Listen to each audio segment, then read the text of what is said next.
arrive. All right, welcome everybody. Let's introduce ourselves. I turn on my camera. I'm Giselle Nova. I'm with the Fire Safe Council of Siskiyou County. I'm the coordinator for that outfit. And let's go down the line here. Ruby. I'm Ruby. I'm an administrative assistant for Giselle. And Greg. Greg Dinger, volunteer geek. You sure are, and a good one. Heidi. Heidi George, Gateway Fireways community leader. Suzanne.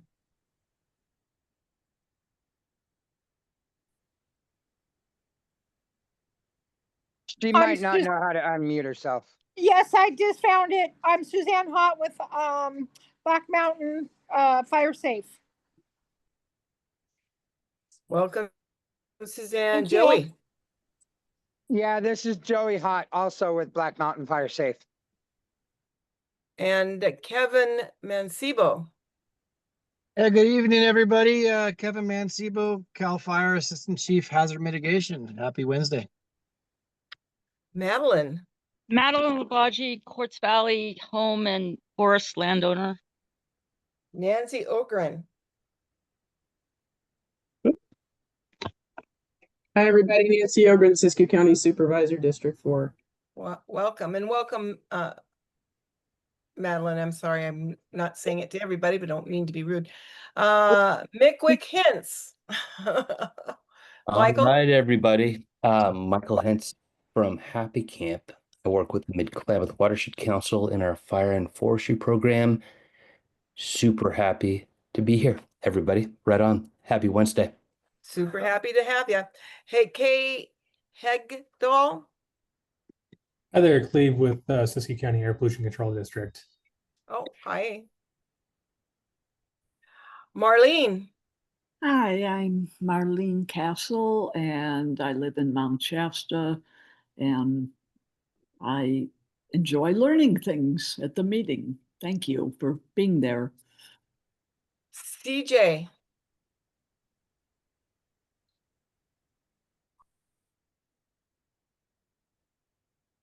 Maybe you didn't hear me. CJ, you there? Yep. Hey, can you guys hear me?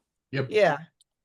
Good evening, everyone. My name is CJ Rodriguez, and I'm the Fire Resiliency Coordinator over at Mount Shasta Bioregional Ecology Center. And I'm here to support all of you guys in your endeavors through organizing and communications directly to the community. All right. Welcome. Jill Thank you. Drinkwater. Hi, everyone. Jill Drinkwater, Regional Business Manager for Pacific Power. Nice to see you all. Welcome. Darren Weeks. Hi, this is Darren Weeks with the Siskiyou Air Pollution Control District here with Cleve. And George's iPhone. Everybody, George Jennings with Wairika Area Fire Safe Council and RCAL RC&D Council. Hey, Dave, Siskiyou Media Council.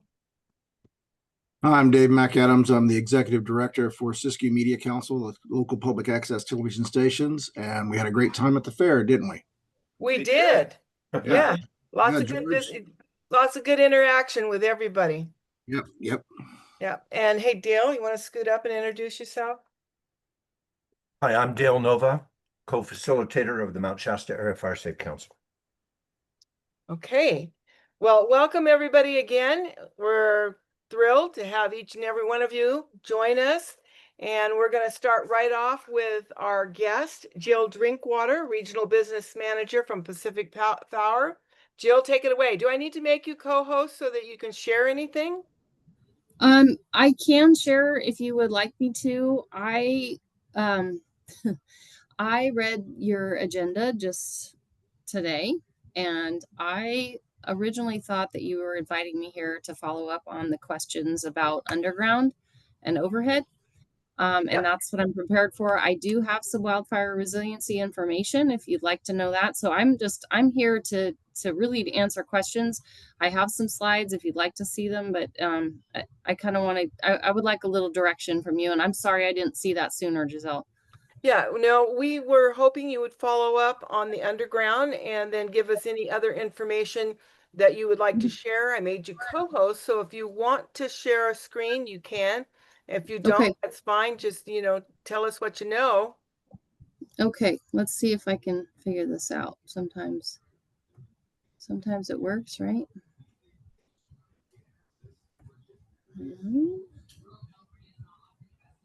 This one. Okay. I'm sorry. Everybody able to see that? Yes, I can see it. Okay. Joey, everybody mute except for Jill. I can see the screen. Jill, what Over was your there. title? Yeah, I'm muted, Giselle. I'm muted. Okay. Jill, could you tell us your title? Sure. So, yeah, I'm the regional business manager for Pacific Power for California. Our What's California your service title one more territory. time, please? Okay. Can you hear me now? Yeah, there's somebody that's not muted that we're getting feedback. Yeah, and I Right. don't see Okay. anybody. Greg. Okay, go ahead. Okay, I'll try again. All right, so I'm the regional business manager for Pacific Power for our California service territory, which includes Del Norte County, Siskiyou County, and Modoc County. And my primary role, because I know that title kind of sounds like, what does that actually mean? My primary role is communication and public relations with our jurisdictions, which are large with our larger business customers, communities in general, organizations like yourself. I really act as a liaison between our customers and the company, and information sharing and providing those links. So if I don't know the answer, and it's likely that I won't, I will find somebody that does and I'll get back to you. So this is a little bit of an update to the last time I showed you these slides. We completed an underground project at the Weed substation just this past May. We have a current pending underground project in Mount Shasta, but it goes through U.S. Forest Service land, so we're waiting for permit approvals. So there's a little bit here on just the cost benefit evaluation when we consider doing undergrounding. I don't think I need to, necessarily read these to you, but essentially it is just exactly what it says. It's cost benefit. So if there's an opportunity for us to underground and it improves safety and it is it's not cost prohibitive, I guess I should say it that way, we do underground. So in these particular two projects, they checked all of those boxes. We were dealing with a heavy tree canopy, we're dealing with high elevation and a lot of snow load. The projects were on public land, and no individual customers were involved. So for the most part, and I think, if you live in Siskiyou County, you've seen the wildfire hardening efforts that we've been doing. So covered conductor and steel poles is the most cost-effective tool for quickly mitigating the wildfire risk. And we are under mandates from the CPUC to meet these new wildfire hardening standards. So that's why these projects are happening so quickly, although it probably seems to you folks that it's taking forever. But that's why they're happening so quickly, and that's why so many of them are happening, not just in Siskiyou County, but throughout our California service territory and in Oregon. So when we look at doing undergrounding, it really has to meet specific conditions for each project. And so you can kind of see there in the boxes the timelines for covered conductor versus undergrounding. Undergrounding takes significantly longer time for everything from the scope to construction. It's significantly more expensive. And depending on where you want to do this, there are could be permitting requirements or conditions. And it's, so it is project based. And if anybody wants to interrupt me, you're welcome to, or maybe it's better with the sound problem to wait till the end. I can go back.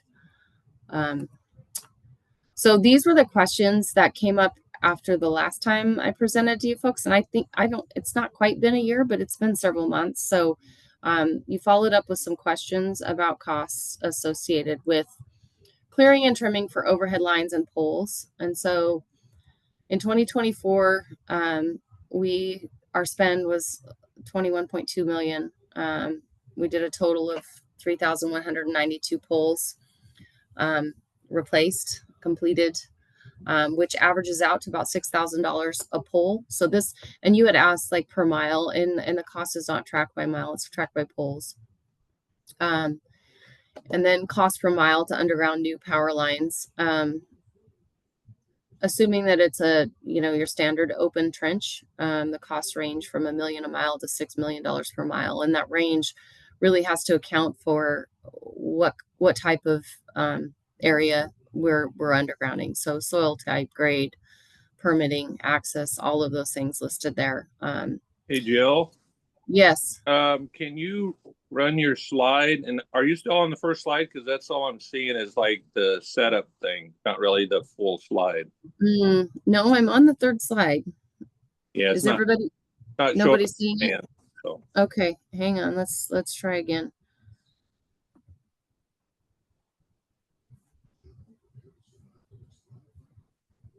I think that did it. Did that do it? I think you have to run your slideshows in order for it to get rid of the stuff on the left side. Oh, I see what you're saying. Okay. Are you seeing it now, the Q&A? Yeah, but you still have your things on the side. I think George is saying you need to start slideshow in order for it to be a full picture, not all the other stuff that's on it. Let's see. I put it in presentation mode. That didn't work. Let's see if this works. Up where it says slideshow, I think you click on that tab up there, and then you can run slideshow. How's that? From current slide. Okay. So now I'm on the question and answer page. Is that what's showing for you? It is, but go ahead. Okay. Is it still showing weird? Yeah, it's not a full slideshow yet. That's strange. From You can current press from current slide, see if that helps. Okay. I did that. No. I don't know. Right, maybe slide from beginning, and then see if you can move it just forward a couple or something. Well, that's what I did there. Okay. Do you have full screen still? I think the problem is that she has a problem with her video card. There was an error message at the very top of the start of that, so she may not be able to go in presentation mode. Okay. Oh, yep.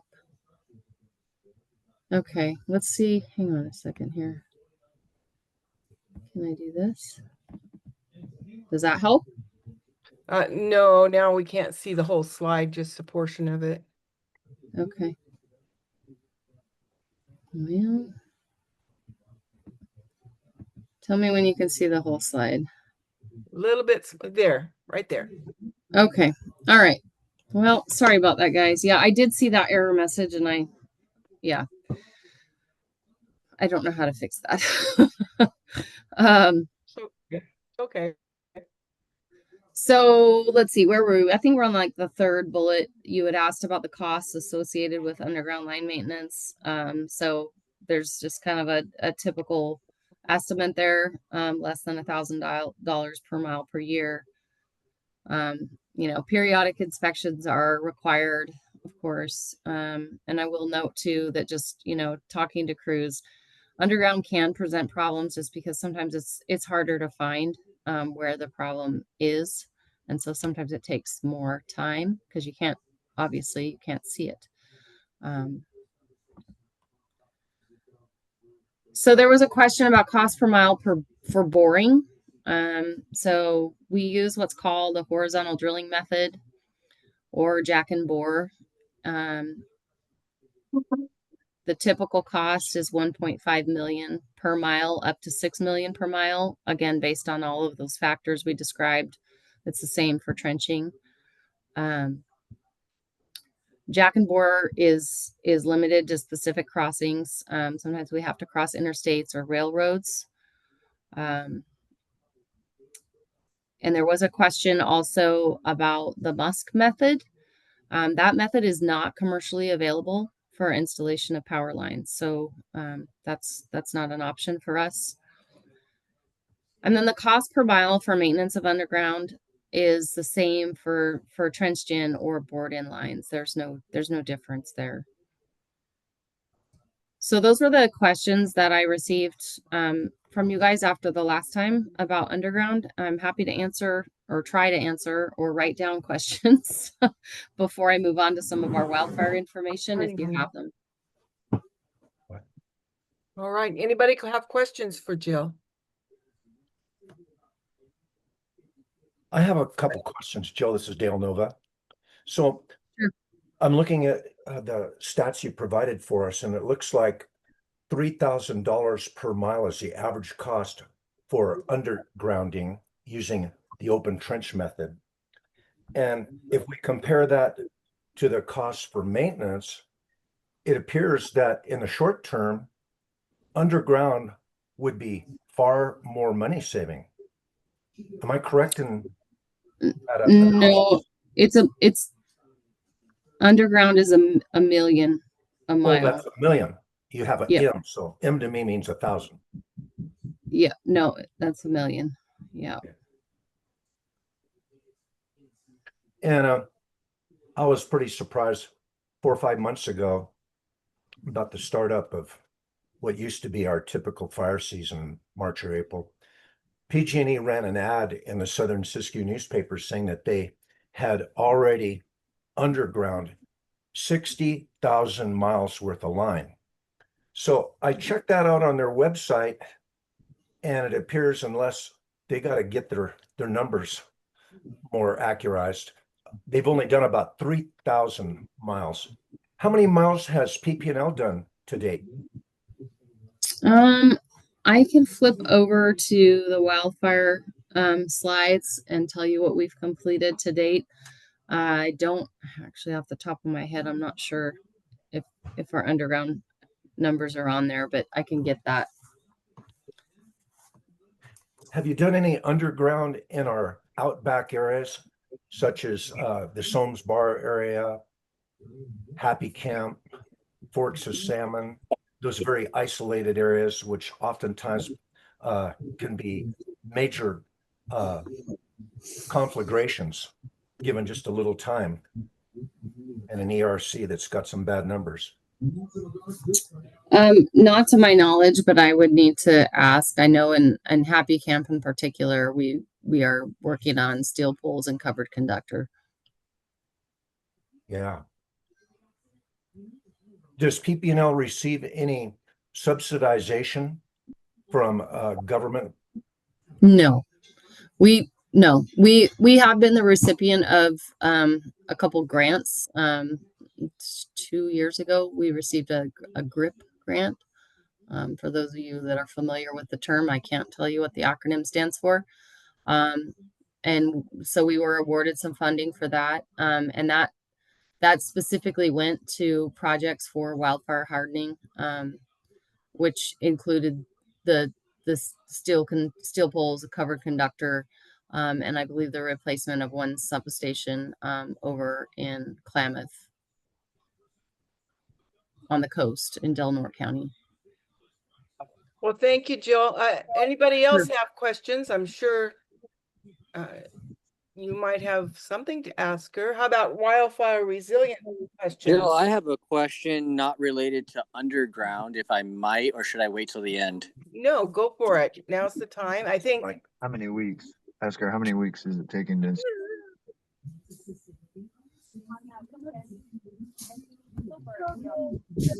CJ? Yeah, Jill, ahead. this is CJ with the Mount Shasta Bioregional Ecology Center. I'm Hi. working with a group of folks.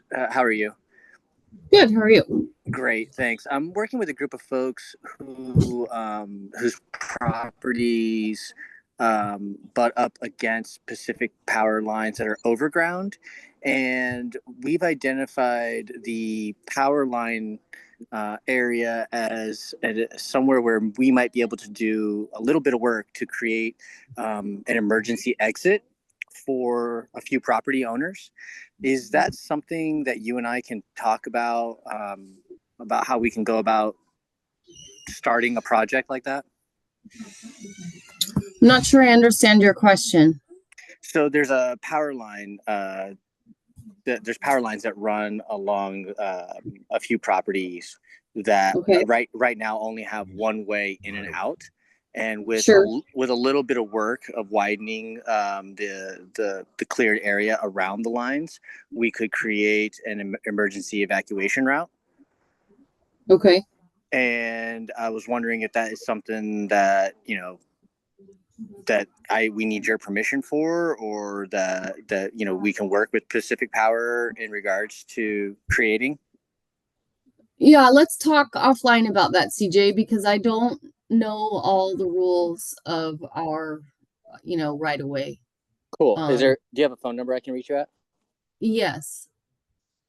It's 530. You want to put it in the chat so everybody can. Yeah, sure. Can you guys all see the full screen now? Is No. this a better? No. No, it's still like the perfect preview presenter's screen. You'll put your number in the chat. Yeah, I'll do that right now. This is Mike Henson, Happy Camp. I just made a little chat request to Jill to do that too. So thank you, Jill. Appreciate it. Not You all bet. questions need to be part of this group presentation. I understand that, and thank you very much. Yeah, no problem. Jill, thank you so much for this research. This is very useful. Giselle, I got a quick question for Jill. Yep, go ahead. Go ahead. Yeah, Jill, one quick question. How long does it take to install 1 mile worth of underground lines? How many weeks does it take to install at least a mile? I think it just depends. It's, you know, all of those factors that we listed in terms of cost come into play when we're talking about construction, right? So we're dealing with terrain, we're dealing with, you know, maybe specific neighborhoods that have specific rules, the permitting requirements. And then, you know, we're not unlike really any other construction company. We're dealing with staffing. We're dealing with emergency related issues. If we have crews that are called out because things are on fire, our construction projects get put on hold. So I can't give you a, you know, I can't give you an answer to that. I'm sorry. I can tell you that we try to do things as quickly as possible with the least amount of impact to the customer and the most benefit. I mean, that's really our goal. We do want to deliver power. That is our job. So I appreciate that. Okay. Especially during the winter. Well, that's storm damage. Anybody else? Question? Yeah, I got another quick question here. Is Okay. the goal overall to bury all the power lines in your service area, or and just working from the forest risky spots first, or just the risky areas only? no, it's truly addressed on a by project basis. It isn't it. I'm going to say it isn't the goal. It's used when it's needed and when it's most appropriate. It is so much more expensive than overhead, and and I'm sure you all. I mean, I guess I shouldn't say that I'm sure, but I know you've all experienced rate increases because I have. So all of these costs, the cost of all of our wildfire hardening efforts, are passed on to our customers. So, you know, we really are very mindful of that. We don't want to just go out and just, you know, do projects at a cost that isn't fair to pass on to our customers. So we're really trying to make the best decision for our ratepayers.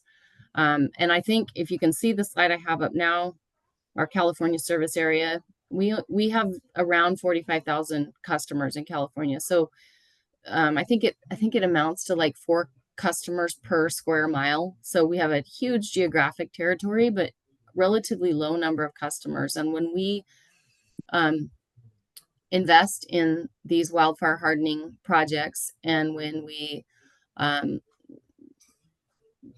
produce or complete projects based on certain regulations that come from the CPUC, those costs are passed on to our ratepayers. And from a percentage basis, there's a lot of cost and not a lot of people. So Sure. No, I do appreciate I mean, I live out in Montague out in the open, so I'd like Yeah. no power lines everywhere, but I do appreciate the extra hardening of the things. It keeps the whole grid up positive when it doesn't have to get shut off for wildfires or anything. So any work you guys are doing, I do appreciate. So thank you. Awesome. Thank you. All good questions. Anybody else have any more Yeah. questions? This is Marlene. I have a question. I was wondering, as opposed to just trimming the trees that are hitting the wires all the time, wouldn't it be like easier to just cut down the particular tree that's tangled up in the wire and, eliminate the particular problem? I think that's a great question. I can't say that I can speak to it with much, subject matter expertise. I know that we have a vegetation management team.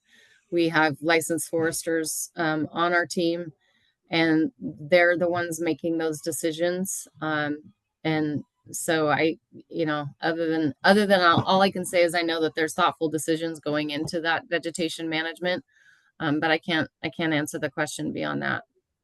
Because it just seems like every year they send out people to top the trees that are going into the wires, and then the next year they come back again. And if they just, cut them down, I mean, not if it's a tiny property and that's like their only tree, but once you get into the forest, it seems kind of silly. But just my opinion. Yeah, I can see where it probably looks strange from a residential or customer standpoint, but yeah, I know that it's not being done just haphazardly. I know there's a plan and a thought process behind it. I'm just not super familiar with what that is. Okay. I just saw that Holly Powers from Pacific Power has joined us. Welcome, Holly. Thanks. Sorry for being late. Okay. Holly, do you want to introduce yourself? Oh, I guess I could do that. I'm sorry. Goodness. That's all right. Hi, everyone. My name is Holly Powers. I'm the Emergency Management Program Manager for Pacific Power, and I'm the representative focused in Northern California and Southern Oregon. I live up in Grants Pass, Oregon, and cover the same areas as Jill does in California. Thanks for inviting me. Do you have anything to add at all, Holly? Or no? Not necessarily at this point, unless there's something, Jill, you think I need to cover in the context of the things you've already talked about. So yeah, I don't think we haven't really got to the emergency management piece yet, or at all. when we could. This last slide, can you guys see the slide I threw up now on what we completed in 2024? I do. We see it. So just for situational awareness, we implemented, a PSPS circuit forecast tool. So PSPS, as you guys might know, is Public Safety Power Shutoff. That was just really to give us better, better information, and analysis, so that we can make very good decisions if there is an event where a PSPS may be required. We installed 10 weather stations. We've communicated in a number of community and public safety outreach events. Back to the question about vegetation management. So over 7,000 trees we have either been pruned or removed and cleared around our poles. We've inspected over 71,000 transmission and distribution facilities, upgraded and replaced 20 relays and reclosers, and then rebuilt 80 miles of overhead lines with covered conductor, and replaced 500 expulsion fuses. And our 2025 projects, we have another 120 miles of line rebuild planned. We are continuing to replace, upgrade, and install advanced protection and controls, and we are planning to replace another 500 expulsion fuses. So that's kind of where we are in terms of what we've been working on and what we're continuing to work on. And I'll stop there. That's really kind of the gist of what I have. Well, it's all good stuff, Jill, and I appreciate you coming and sharing. Of Anybody course. have anything else to say to Jill or ask her? Well, again, thank you, Jill, and thank Yeah, you we all for appreciate you, coming. Jill. And if you guys have more questions for Jill, please don't hesitate to email her. Her email is in the chat. And thanks again, Jill. So You're very welcome. moving on to the next item, Community Wildfire Defense Grant. All of our fellows are out at other things right now. Just as one announcement, Greg Randazzo, one of our home assessors and core folks, just had a baby this evening. So congratulations to Greg and his wife. They had a little girl. I knew they were expecting a little girl. I don't know hardly any other details than that. Community Wildfire Defense, we've been working in Cecilville. We've got 21 homes done in Cecilville.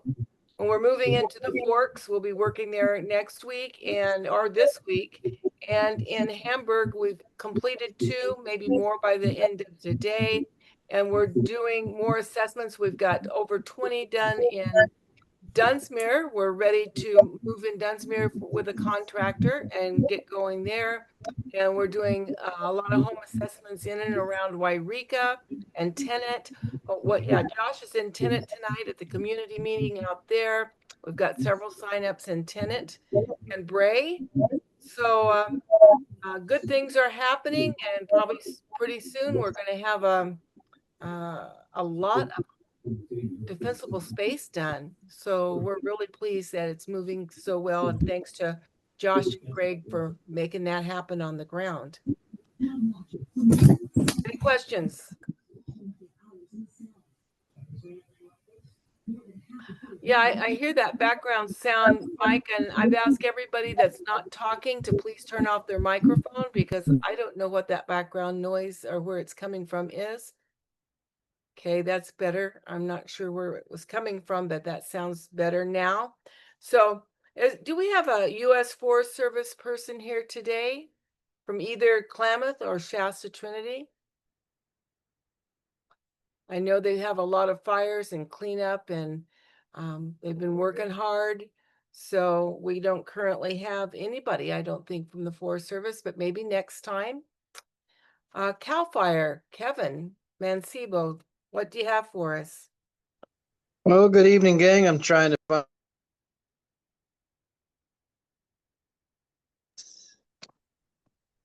All right. How's this? Yeah, there Anyhow, you are. all right. Better. We lost you. We've got you now, Kevin. If it doesn't work, just push the button a million times. It'll eventually work, or get a bigger hammer. Let's see. Quick notes. So I think everybody is well aware of the little siege that we had for about 35 days. Off the charts amount of lightning. I think we successfully wrangled 70 lightning fires on the last round between the Klamath National Forest and us. Highly successful. A couple of those went a little bit bigger, but the successes have been met on those on the side on the forest. So things are looking really good. And I think everybody probably got to enjoy the meteor shower the last few days with clear skies. That's a novelty this time of year in the county. So hooray. As far as the unit, we're at 100% staffing. We are supporting the Los Padres National Forest, and we're sending another volley of folks up to Oregon to support the state of Oregon. Other than that, we're back to full staffing. We were getting a little skinny earlier this week, down about 10 engines, but we're looking good now. In the fuels treatment prescribed fire arena, great news. I'm going to push the limits of both the system and the folks in the county. I'm going to submit tomorrow for request approval for a prescribed fire in Grenada at the White Rock, the shooting range for the SO. I'm looking to do that next week. And also the Newton VMP or prescribed fire at the south end of Wairika. So I'm going to give it a shot. I tried this a month ago and got sent to Oregon and was not able to do it. So, and Greenhorn, we've got 20 acres sitting on the burner right there, but I'm questioning doing that right now, but we've got the opportunity. Big Springs Ranch, Fish and Wildlife Land, and the Red Rock out in the Butte Valley will be turnkey for prescribed fire by next Tuesday. So those will be ready to go for resource availability and weather. I'm going to be pushing my folks here pretty hard real soon.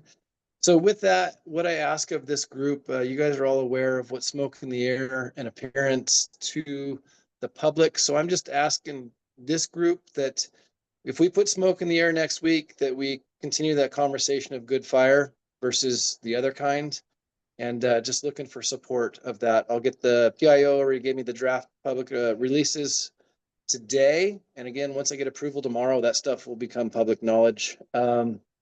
Actually, I'm going out to the Bogus Creek Ranch, Ager-Beswick area tomorrow. We're looking to kick back off on that 2,200 acre project. Excited to get back out there. And also through Jefferson Resource Management, we're jumping on about another 800 acres on the south shore of Lake Siskiyou. We'll probably be doing some more prescribed fire around the lake this fall. A lot of moving parts there. Let's see, the grants, the grants that some of you, I imagine, were involved with. The Siskiyou unit, Siskiyou County, we received 20 applicants in this last round that closed at the end of last week. Looks like we'll be evaluating 16 of those 20. Some of those didn't get into the details following the instructions, so 4 of them came off the back of the plate. So we'll be evaluating 16 of those grants. And I will say, and I tip my hats for those of you involved, in the northern region for CAL FIRE, the 11 units in the northern region, I believe it is, Siskiyou County had the highest quantity of grant applications than any other county in the northern region. So well done. Let's get that money, put it to work. Yes. The Resiliency Initiative grant funded program, they have an office here in Reading. Some of you may or may not have seen, they'll be traveling, doing a circuit throughout the county in September. Looks like the 3rd to the 12th, basically soliciting and communicating with the company or with the communities about evacuation planning. So I plan to attend the Lake Shasta, the Shastina event of that so that we're all on the same page. I think there's some scheduling emails traveling around on that. And then just general public interaction, with Michael and the Mickwick folks downriver. We had some stuff going on down there with one of his programs and the fair. The fair is behind us, and the fair in August looks like it's going to be history, and we're going to be moving to a different month and time of year next year. So it was a good time. I had my corn dog, and I'm a happy boy. So with that, that's end of report for the Siskiyou unit CAL FIRE, and I'm open to any questions if there are any. What month is the fair going to move to? I'll let them make that announcement. I think it's out there, but I'll let them speak for themselves. Okay, well, Nancy had her hand up. Are you still have a question, Nancy? Yeah, first, the fair is going to go to June, and that's public knowledge. Kevin, can you please let me know the South Wairika prescribed burn? Can you reach out to me directly if that's going to go? Please, it's my district. I'd like to know. Yep, you bet. Thank you. Appreciate it. Mhm. That's all I had. Thanks. And Kevin? Darren has his hand up. Yeah, Kevin, Yes. I was just double checking on some of those burn projects. I was talking to Seth. I haven't talked to him in a little bit from the fires and all that stuff, but those projects did sound familiar. So I do believe they're in the PFR system ready. We might have to check on timeframes of that permits wise, but we're ready for you guys to be burning again. Yep, I reviewed them today. I'll be probably changing the dates on the smoke management plans. And once I get approval from Sacramento level on our side, you will be seeing that coming through the system. Yeah, good to hear the projects are coming back. Thanks. Dale, We're gonna try. We're trying to raise some brows and push the limits. We're gonna be very successful. It's just gonna be something new. Yeah, on that note too, with the staffing at 100%, are you planning on burning quite a bit more into the fall too, and into the winter maybe? Based You got on so many what projects coming up, so. based on what I'm calling on the shelf projects, as of Tuesday, I'll have 5 projects that are on the shelf ready to go, literally ready for us to put fire on the ground. 5. Wow, yeah, nice. By September, I'm anticipating having 10. So if I were to give you a rough acreage estimation, probably by Halloween, I'll be looking at 2,000 acres encompassing. Nice. Excellent. Cool. Good to have it burning now. Yeah. Dale Nova has a question. Yeah, go ahead. What's your expectation for fire weather and rain to accompany those imminent prescribed fire burns you're planning? I'm not sure I understand your question. Talking fire and talking weather, so I'm not sure which way you're Rain. gonna go. Are you going to burn with rain? Is that your Nope. plan, or just No, sir. burn? Yes, sir. Sounds Good. good. Kevin, you Yeah. mentioned something happening in Lake Shastina. Can you repeat that, please? I can go back through my notes. The group, the Resiliency Initiative, that are working on the evacuation plans in all the communities throughout Siskiyou County. They're doing, I think there's 2 meetings in the valley, in Scott Valley, several meetings throughout the Shasta Valley, Butte Valley.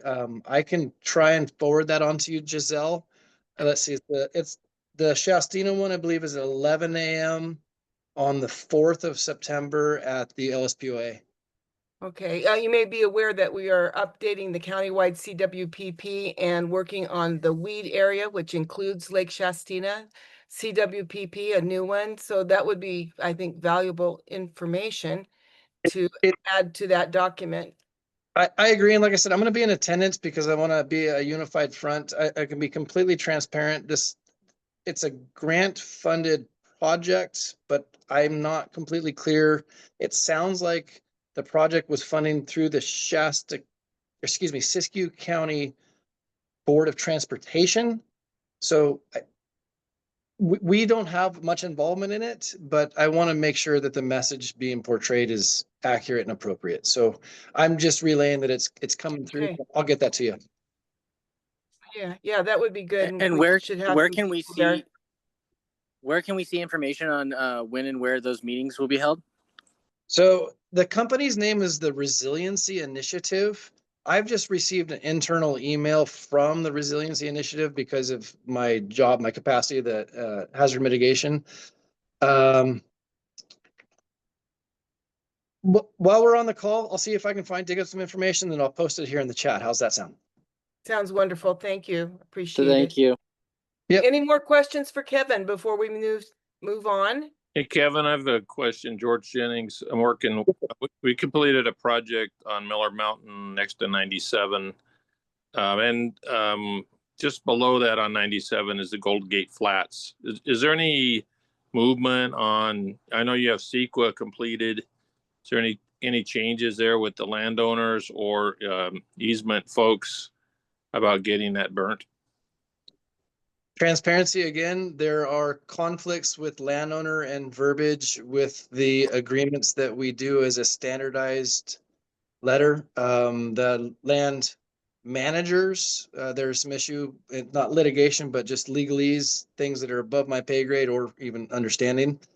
There was discussions this spring about that land manager because there's other projects that we are interested in that have strategic value. But as I understand it, that hasn't moved, and that's in the legal arena. Yeah, I know there's an easement being created there with the Siskiyou County Land Trust, and they're going to be taking that area plus Grass Lake. And I just wonder if that's an opportunity maybe to be able to complete that. Okay, well, I will tell you right now, that's a great news if the land trust is moving in on that, because we just moved forward with them a few months ago on the Waika project very smoothly, cleanly. So if that's the case, let's have the land trust come back to the table and we'll figure out how to make that work. Thank you. Yep.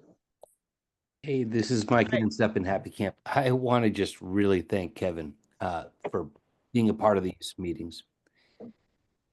Thanks, He buddy. helped Yeah, we do move some appreciate cool you. projects forward in Happy Camp, and we will continue to do that. But let's not forget like how hardworking and how ambitious Mr. Chief Mancibo is, and we're so lucky to have you, man. So that's my little positive support message tonight. Thank you, Kevin. Anybody else have a question for Kevin? I got another little fluff the feathers there too. I working at the air districts, going to these other meetings, they're so surprised that we have such a good working relationship with CAL FIRE, because in so many other counties, they don't want to talk to them, they don't want to deal with them. So I do appreciate Siskiyou County CAL FIRE working so well with us and everyone, and Mickwicks and anyone down everywhere. So thank you, appreciate it. It's a team effort, whether it's the fire safe councils, the air pollution management districts, the other private entities. It's all, we're all trying to get the work done, but we have to form these relationships cooperative and collaborative. So it takes everybody to do it. Appreciate it. Okay, any more questions before we move on? Yes, I have a real quick question. Go ahead. When is the one you're gonna do in on Ager Beswick for the burn? So Ager Beswick tomorrow, we're just going out there to visit with the landowner, kind of get expectations from them. It's a very large scale project that we have burned as an agency out there in the past. I don't anticipate us doing any burning there in the very near future, but I could see us doing it if weather is applicable later in the fall. Oh, okay. Thank you. You bet. All right, thanks, everyone. Let's go on to now the Caltrans. Anybody here from there? I don't believe so. Shasta Valley RCD. Anybody here from there? No, I thought I saw. Oh, there she is. Hi, Patty. Yay. So I don't think that any of my other colleagues are around on the call right now, but so from the RCD standpoint, I know that we're pretty close to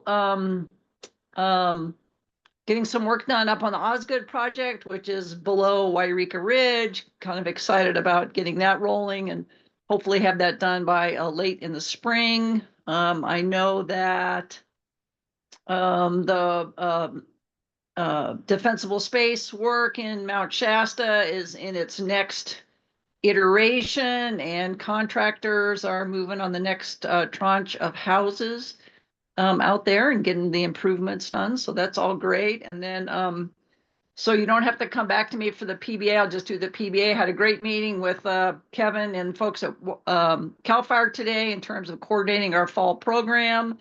And yeah, we've got some stuff in the works coming up from the PBA, and I'll be keeping you all informed.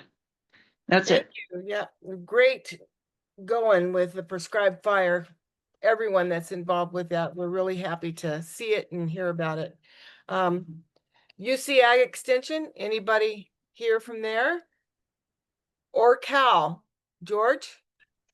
Just an update on Outson Road fuel break. We're preparing the bid package, and it's going to go out to bid here shortly. We're doing 25 homes of defensible space and several acres of ridgetop. Just a big thank you to the local unit and the Wairika Battalion and Hornburg Wairika Battalion. They were able to, with our CEQA completed, they were able to go up and re-scratch that contingency line from McKinney Fire up above Wendy's and Starbucks. That ridge going up next to where the unhoused folks were. And I think they're looking at doing some more opening those back up. I know the grasses, since it's been 2 seasons, I think the grasses were getting up there 2 or 3 feet at least high. So it was great to be able to get the landowners behind that and then allow them to be able to re-scratch that line to have it ready for this fire season. So thanks to CAL FIRE for jumping on that, and then looking for other opportunities to reopen those contingency lines that were put in during the McKinney fire. Thanks. Thanks, George.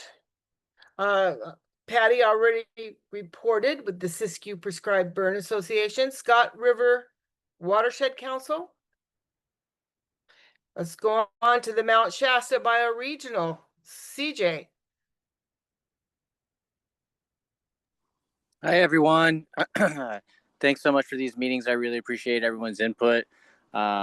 We are continuing, I am continuing to learn and grow in my role here as a fire resiliency community organizer, and have a handful of projects that I'm working on with folks, having a lot of kitchen table discussions, and working towards FireWise designations, as well as pooling resources and coming together to have community work days in which we can help each other achieve fire hardening.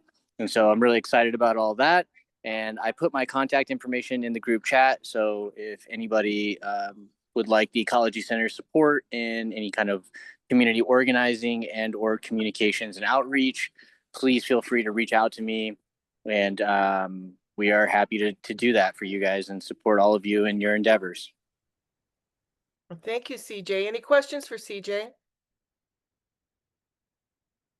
All right, moving on. Sierra Nevada Conservancy. I don't see Thule here. So Siskiyou County OES. And then Supervisor Nancy Ogren.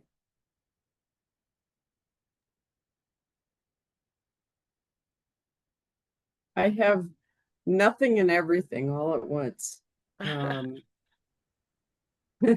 Let's see. I've been engaged with Shasta Valley RCD and Orcal RC&D and the Prescribed Burn Association, and we've been talking about fuels work and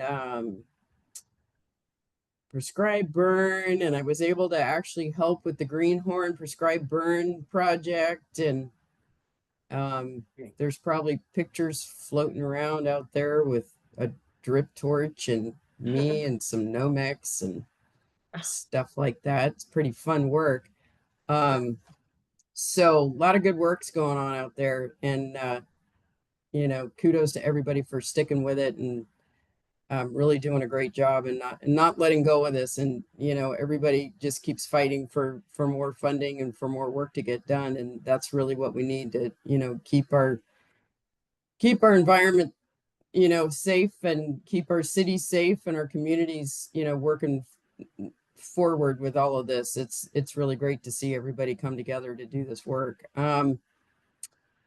We've got, luckily so far, I shouldn't say it because I'll probably jinx it, with all this lightning and everything, we've been able to keep track of these fires and not let them get them too far out of hand. Normally we're upwards of 200,000 and 300,000 acres at this point, and we're under 100,000 acres at this point in our county this year, which is really great.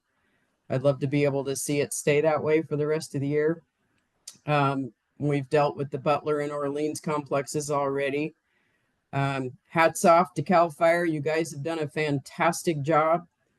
Can't thank you enough for being out there and saving structures. Yeah, Kevin, thank you. Chief Mancebo, you're the best. You guys cannot say enough good things about you. Every time we look up, you're there, and we can't say enough good things. You guys are saving towns, you're saving structures, you're saving lives. So thank you. McKinney Restoration, we've got money out there for infrastructure work on the McKinney burn scar. And we're working with Forest Supervisor Christopherson and his team to come up with some projects on the McKinney burn scar. There's some money out there for that. I just was able to submit a grant application to the Humboldt Area Foundation with the assistance of the Siskiyou Economic Development Group. $250,000. Hopefully we'll get at least a portion of that for Collier Interpretive and Information Center up at the Collier Rest area that I'm a part of. For some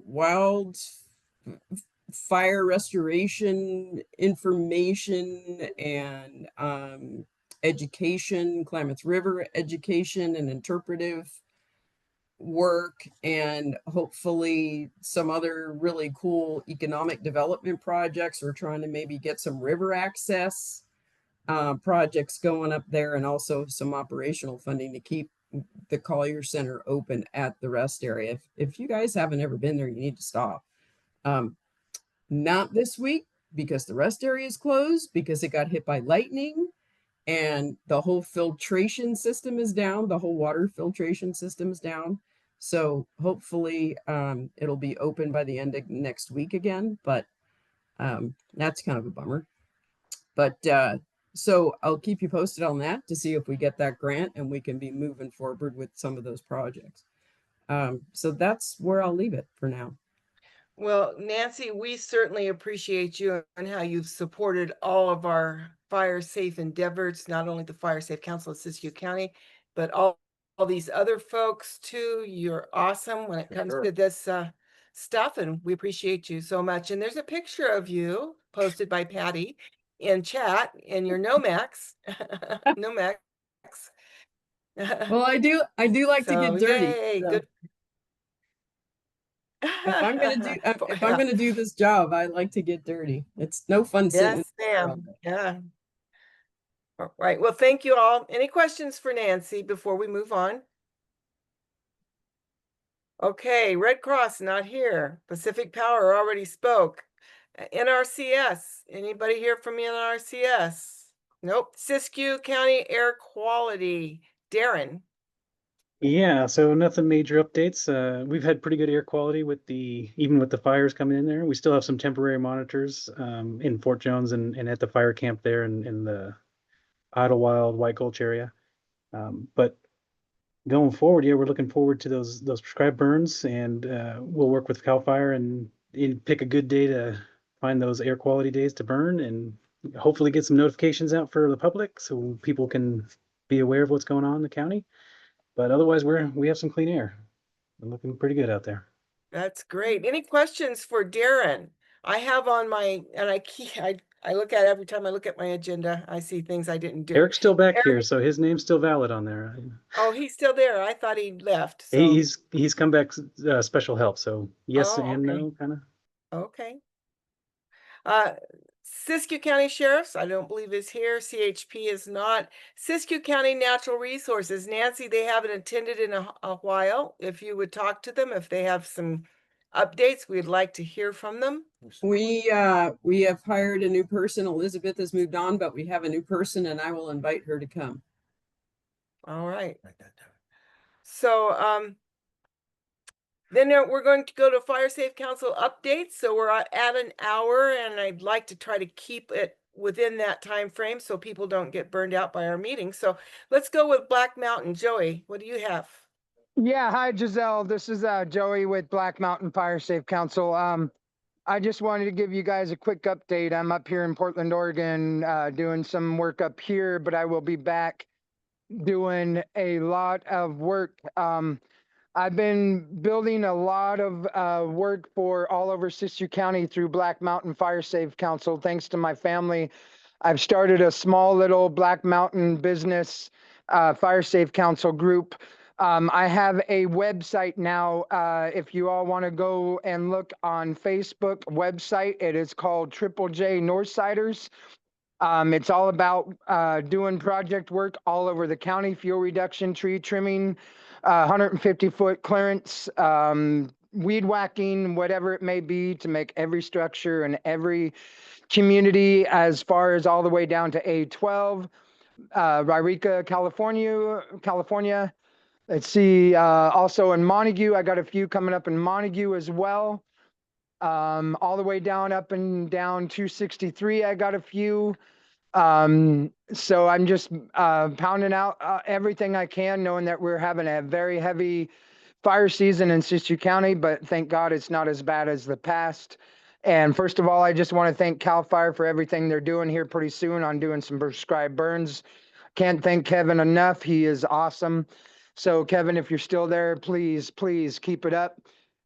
Fuel reduction and also prescribed fire is the way to go to get things accomplished and get the fuels in the forest and the all land accomplished to get it more fire safe for all of us. Other than that, I'm just busting butt and getting things accomplished. Well, And feel free to go on to my Facebook, and I have all kinds of information on trying to get the outreach out through Christian. I got to thank Christian. I know, like you said tonight, Giselle, she's down at another meeting. I can't thank her enough for all the outreach she's been doing for me. Thank you for passing out my business cards and helping Black Mountain Fire Safe get going and strong. You guys all know that I love to do this kind of work, and I want to continue it. Thank you, Joey. You're really awesome at what you do, and we appreciate you. Butte Valley, we've got 2 grants working there. The CWDG, we're doing defensible space, and Bray as well. Joey, if you can mute, or whoever's on there. And also we have a CAL FIRE grant that we're cleaning up to 200 feet to either side of the roads for ingress and egress. And then Butte Valley RCD applied for some prevention grants. This time around with prevention, it was about maintenance. So the Fire Safe Council of Siskiyou County had several projects that we did that we've done out there. And so I passed those on to the Butte Valley RCD for them to give it a shot so we can get stuff done. Hopefully we all get funded across the county, including Red Rock. So we're happy about that and hopeful for some progress. Copco Lake, anybody? Dunsmuir. Dunsmuir on Friday night has a resiliency workshop, wear and prepare. I'll come out if you want to. It starts at 5:30 at the community center. We also have a project there. It's 100 up to 200 feet to either side of the road that'll get us some defensible space. And then we've got 21 homes with the community wildfire defense grant that we'll be doing defensible space on soon in Dunsmuir. So Dunsmuir is and their Firewise is community is doing great things as well. So lots of good things going on in Dunsmuir. Greater Weed. We're working on the CWPP for Greater Weed, which includes Lake Shastina. We've had several meetings. Julie Titus and Jay Perkins are the leads on that. And they've been working diligently to get that off the ground. And also Kristen Norman is assisting with them with that project. Hammond's Ranch. Anybody here from Hammond's? Hammond's Ranch is trying to start a couple of Firewise communities, and I believe CJ from the bioregional has got a portion of that, and Kristen is moving on, helping them out. So lots of good things happening in Hammond's Ranch. Happy Camp. Hey guys, what a good meeting. I've got quite a few things to say, so I'll take it easy and not take too long. But whoa, MICWIC is a pretty amazing organization that we're a part of. And in June and July, we conducted 9 different prescribed fire operations. Basin, Orleans, Salmon River. Quite remarkable that we were able to do that. This next Monday, we're planning on a prescribed fire at Butler Creek in the Salmon River watershed, adjacent to the recent Butler fire, adjacent to some prescribed fire efforts we've done. So we have permits, but the fact that we are planning a mid-August burn in a cooler weather window on Monday is quite unique. And we're really expecting great success, great planning. We've got the permits. So that's something that's kind of cool. Kevin Mancebo and CAL FIRE helped with major chipper day in Happy Camp back in July, and I can't thank them enough. That was a great accomplishment. We did have Happy Camp Firewise Youth event, which was our 4th annual, and it was amazingly, how do I say this, participated by the Creek Tribe, by CAL FIRE, by the Klamath National Forest, by the Siskiyou County Fire Safe Council, and Kristen Norman and other partners. And these little wins to bring kids into an understanding of fire safety and the role of fire is been really meaningful. We are planning a major Klamath River Treks again. This will be our maybe 12th year. It's going to be based in Happy Camp.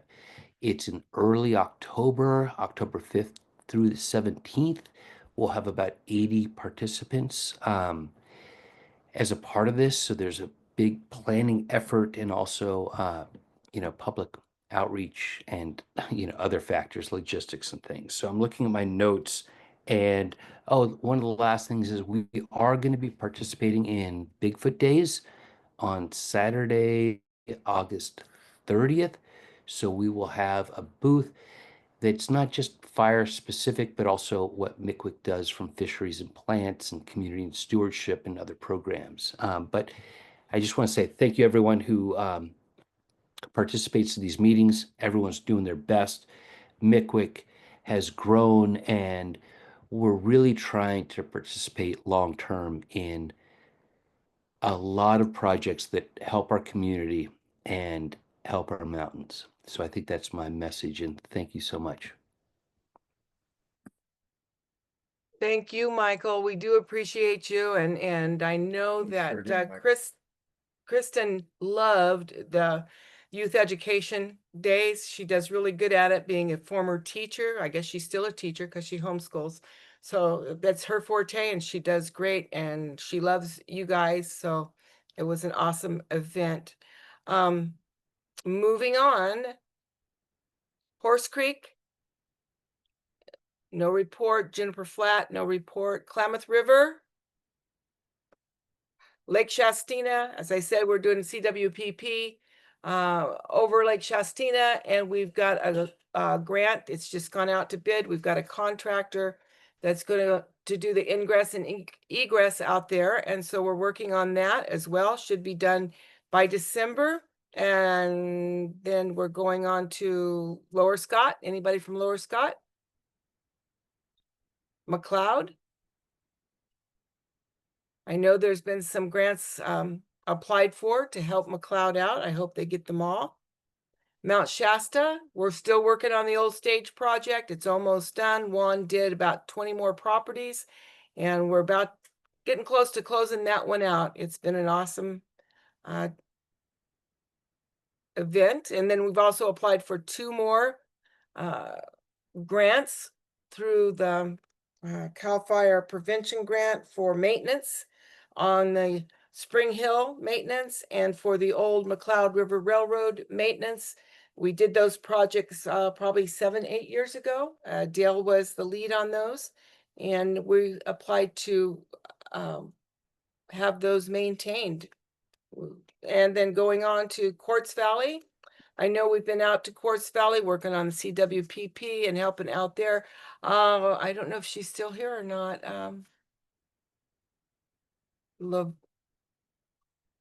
Quartz Valley, are you here? She must have hopped off. Okay, let's go to Salmon River. Nothing, Syad. Wairika. George, you want to talk about Wairika? I think I already gave an update for the Outson Road project. Okay.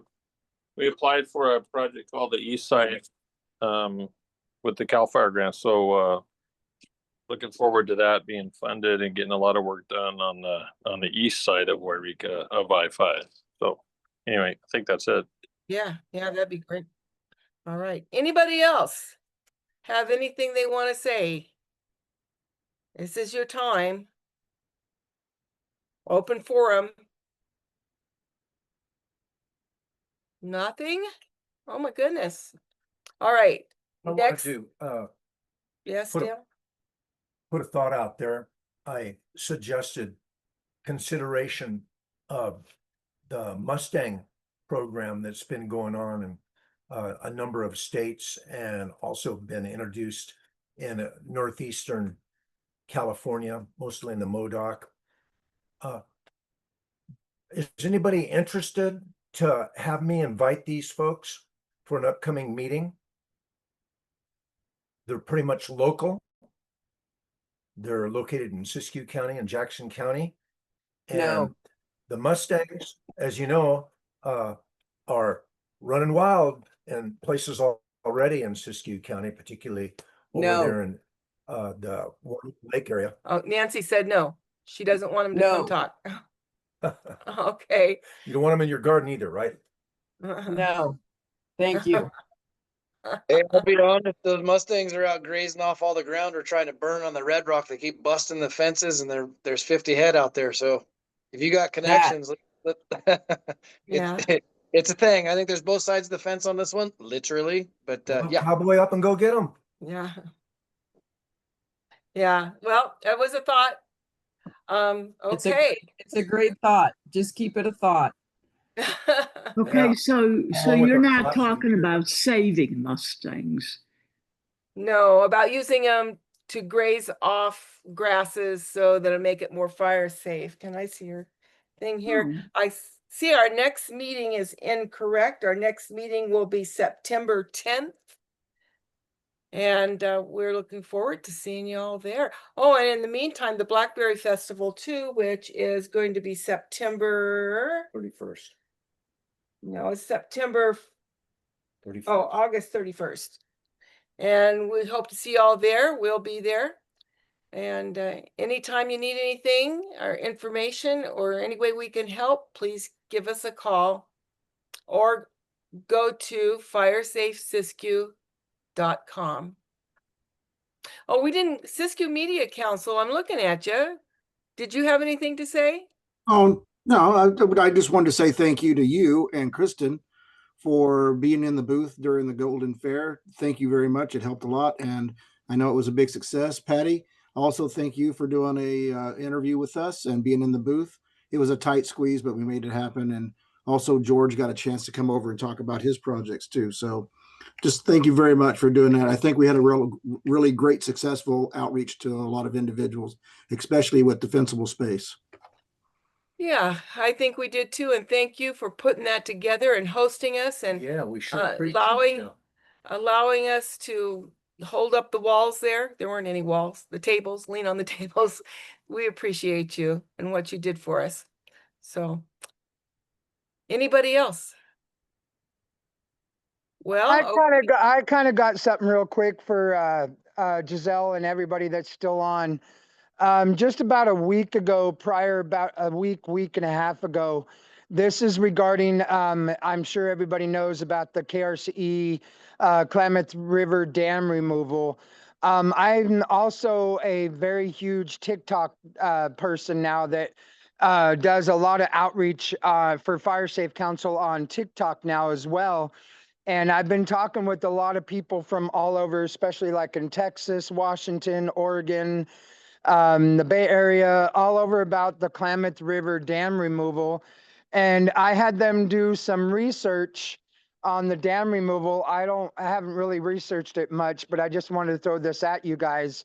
We're researching on some information approximately about 10 years down the road after the river kind of goes back to normal. I overheard, and I haven't really researched it to look into it much yet because I've been so busy, but they're possibly going to rebuild a new reservoir in time and down somewhere down south to help with the Sacramento River down by Shasta Lake. And then eventually after they get that one processed, they are going to eventually rebuild a reservoir somewhere in Northern California up by the Oregon-California border up in Hornbrook somewhere. So hopefully within the next 10 years, after I do some more research, I can give you some more information on that by next meeting.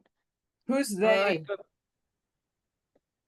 I believe the same company that took that actually demolished the dams out there in Iron Gate and Copco.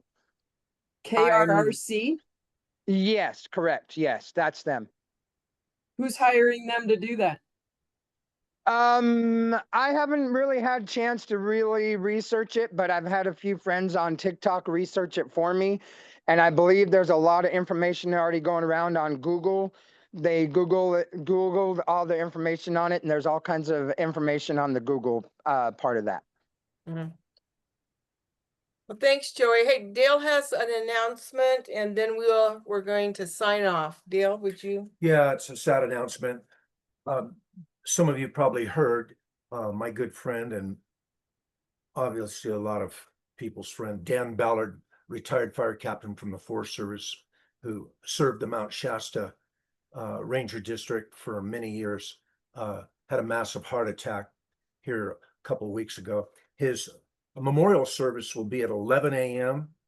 on the 23rd of August at First Baptist Church in Mount Shasta, there on Lassen Lane. So Dan was an icon here in Mount Shasta, firefighter icon and leader. And if you knew him, please attend. All right. I think we're ready to sign off. Anybody else have anything before we go? Hey, Nancy, this is Kevin. My number's in the chat there if you can shoot me a text. Thanks. All right. Thank you. Really, I do. Thank you all for attending and for all your input. Appreciate y'all so much. All righty. Bye-bye. Thank you.